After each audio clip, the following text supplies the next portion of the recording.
Keys Weekly podcast.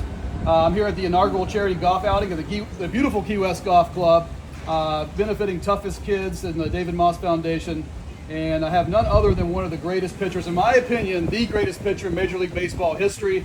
Most of you already know Roger Clemens accolades, over 350 wins, 11-time All-Star, 4,762 strikeouts, AL MVP in '86, two-time Triple Crown winner, two-time World Series champion, 7 Cy Youngs, maybe the most of all time. Appreciate it. Did I leave anything out, Roger? Like 1,000 things. We could talk about all your records all day. Yeah, I got 2 grandboys now, 6 years old, so I'm Poppy Rocket. All right, Poppy Rocket, that's for the grandkids. So I've got Roger Clemens for about 10 minutes. We're going to ask Roger 12 quick questions, easy questions, and let him get back out to what he loves doing, which is playing golf here in Key West. So first, Roger, before we get cranking, have you been to Key West before? This is my first time, and all I can tell you is, heard about all the great restaurants and great people, of course, but what was really cool, I found out in the last 24 hours how big of a baseball town this town is. I was able to talk to the high school guys yesterday, and boy, they've done their fair share of winning down here. So, and some guys have gone to the professional ranks out of here too. So I just thought it was really cool. Enjoyed meeting the coaches and the players and some of the parents. So it was a lot of fun for me last night. That's really cool. And the influence you've had on those coaches and those guys, I'm sure you always hear that, but it goes on and on and on and ripples. So I'm going to jump into the questions and get you moving. And so we'll start with number 12. Or number 11. I asked you the first one about Key West, so we're good. Outside of yourself, top 3 Major League starting baseball pitchers all time. Oh man, I mean that's almost asking me like my my favorite foursome or my all-time foursome I'd like to play with. Oh, that's fine. Yeah, obviously I have a soft place in my heart for Cy Young because I was able to win his award a number of times. When they start, when you pass some of these guys like Walter Johnson, I have the American League all-time record, and when you start passing guys with better nicknames than mine, Walter the Train Johnson and guys like that. Obviously, I watched. For me, it was I watched Tom Seaver and Nolan Ryan when I was growing up, and Nolan was great. I had the fortune of having Tom Seaver as my teammate for a couple months in a playoff run in Boston, and to watch him, I consider him the ultimate power pitcher. I was a power pitcher. I wasn't a power thrower. I said the same thing to a lot of the kids the other day. When I don't have my 95, 98 mile an hour fastball, maybe my arm's a little heavy, still able to pitch and get out. So I think those guys were, the guys that when you ask me that question, who I think about. Absolutely. Looks like you're living your best life, Roger, in retirement. But when you are alone in your thoughts, the one thing you miss most about your playing days, whether it's a stadium, the smell, a teammate, what do you miss most? Yeah, probably my teammates. On the anniversary of my 20 strikeout games or big games that I pitched in over the years, I get a lot of texts from my catchers. My catchers were my bread and butter. Those guys, I really asked them to pay attention to detail. I called about 90% of my game from the mound with just my looks and where I looked, so they knew what was going on. It was like, maybe a quarterback coming to the line of scrimmage and changes the cadence just by what, he told his linemen. Everybody knew what they were supposed to do. So, those guys, I think I probably missed that the most. I don't miss playing. 24 years I did it. I tried to retire like 2 times or something, So that's why I told Brady, anybody can retire once, right? And, yeah, I loved it and did it to the fullest. I tell people this one I did is not who I am as a person. I told the kids last night a little bit about my background. My pops died when I was 9. I was raised by 2 strong women, my mother and grandmother. They both gave me my work ethic.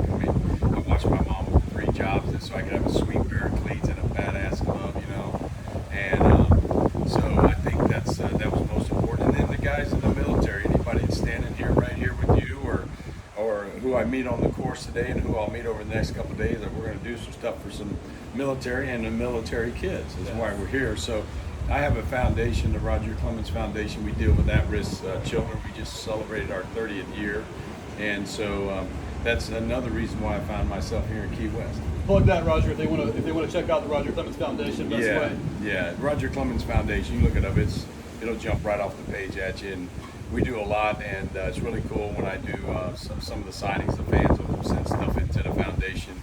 100% of our donations go to our charities. I take care of the 4 girls that work in my office, and the stars behind the scenes. I get to go out there because, you know, I put on a uniform and did all that, but they're the stars. They really keep me active and busy and understanding what's important. All right, let's get this one out of the way, because if I don't ask you this, people will say, oh, Yeah. you didn't ask him. So I'll phrase it like this.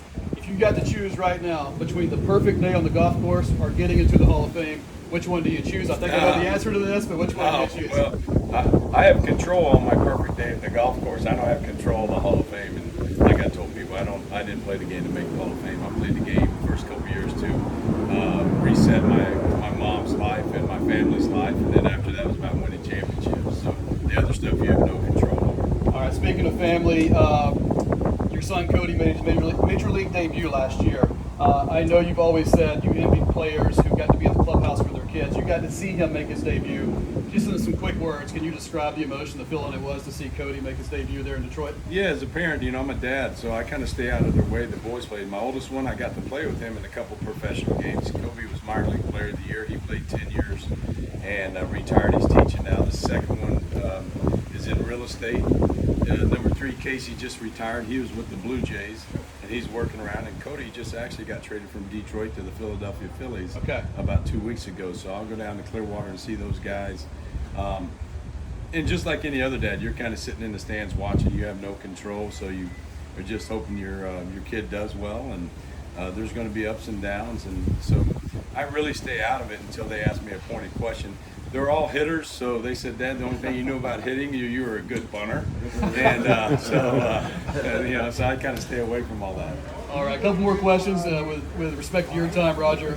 I do want to clear something up. I'm from Atlanta, Braves fan. All these National League guys I grew up with, they would always say, now, if Roger Clemens, all the trolls, they'd say, if Roger Clemens played in the National League and had to take at bats, no way he's that aggressive. No way he comes inside. What do you say to those trolls, my buddies back home? Yeah, well, you pitch inside to make a 17-inch plate, a 24-inch plate. You don't pitch inside to hit guys. I think in 24 years, I messed up around somebody's shoulder 3 times. I called those guys all the time. But I learned from some old school guys, Don Drysdale, Nolan, and as you pitch, when people tell you, I did a round table sit down with Jack Nicklaus, and they were talking. The first handful of questions were intimidating this, intimidating that. Jack, you were intimidated. Jack leaned over me and said, Rocky, you know we're intimidated because you win. You can throw 100 miles an hour and you're not very good. We can care less. And guys in the big leagues can put wood on the bullets. It doesn't matter how hard you throw. But my mechanics in general made the hitter uncomfortable because my mechanics were good. So anytime I had my front shoulder closed going in, it always looked like I was coming in on a guy. But we went back and forth and opened up that plate. As far as your Atlanta Braves, 2 things about them. I wish I had a putting green in my locker room so I could work on my putting, number 1. Number 2, you're talking about the National League. Your first 2 hitters are what we call flea bags. They're not going to hurt you. Then you got the 8th hitter. He's not going to hurt you. You get to face a pitcher. So tell those National League guys, come over and pitch in the American League.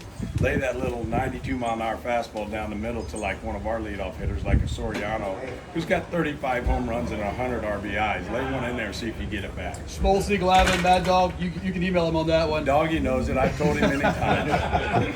All right, these are the last couple ones. These are easier. You're one of the most recognizable faces in sports history still. Most annoying thing you still get at airports or restaurants that fans come up to you about, or most common thing. Yeah, never annoying. I mean, the fans are, they were the reason why you went out there to perform. And so you love it when they're around there. The things that my buddies, when they're standing around me and things that come happen, a young little, let's say, middle-aged 20-year-old will come up, and here she comes, and all my buddies are all fired up, and they go, Mr. Clemens, can I have your autograph for it's not dad anymore, it's my grandfather loved you. And my boys just love that. They love that. I'm laughing, I think I can relate to that. So that's what you get now. All right, this is a personal Roger Clemens question to mix in here. So we have the last 2 questions. Last show that you've binged or watched, or are currently watching right now, are you a television show watcher? Man, I haven't. Two of my favorite movies would be Family Guy with Nicolas Cage. I love that one, just the concept. And I love Molly's Game. I thought that was a really cool movie too. I've been fortunate enough that I still have my Screen Actors Guild card. I think we're going to be shooting a movie this summer.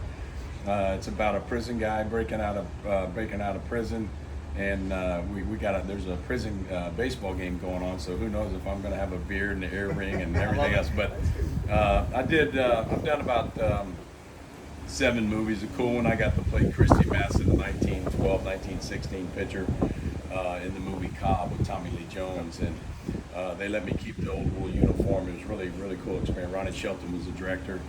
I've done stuff with the Farrelly brothers, and I was supposed to be in Dumb and Dumber, but the team wouldn't let me go. So I ended up being in Kingpin, and before I agreed to it, I said, I want to know my nickname because the Farrelly brothers are crazy. And they go, we're not going to tell you your nickname, Rock, because you won't come if we tell you who you are. And I go, what's my nickname? They said, your nickname is Skid Mark. And so I was Skid Mark in the movie Kingpin. I'm glad you brought it. I was going to ask it. I thought I wouldn't ask. I'm glad you brought it up. Yeah. All right, last question. Roger, I know you were a 3-sport star in high school. You were actually, I guess, scouted by the Eagles in football back in those days, if that legend is true. Super Bowl is tomorrow. Let's everyone get Roger Clemens' take. Who's going to win the Super Bowl and why tomorrow? Well, I got a little tie to both teams, believe it or not. I'm not going to give you a politician answer, but obviously Cody being traded to Philadelphia, that's our tie there. I know the Mahomes very well. His dad actually pitched out of our bullpen in Boston, and but as far as the betting, I'm hoping that Mahomes runs for over 19 yards, and I hope that Hurts runs for over 49 yards. Let's just say that. So I think he'll tuck it and run if the guys aren't open, and so that's the 2 that I'm watching closely for obvious reasons. All right, everyone. Roger Clemens, in my opinion, greatest of all time, and one of the coolest dudes of all time to give us this moment while he's having a great day playing golf. Thanks for stopping and doing this. Thanks so much. Thanks, Roger. You bet.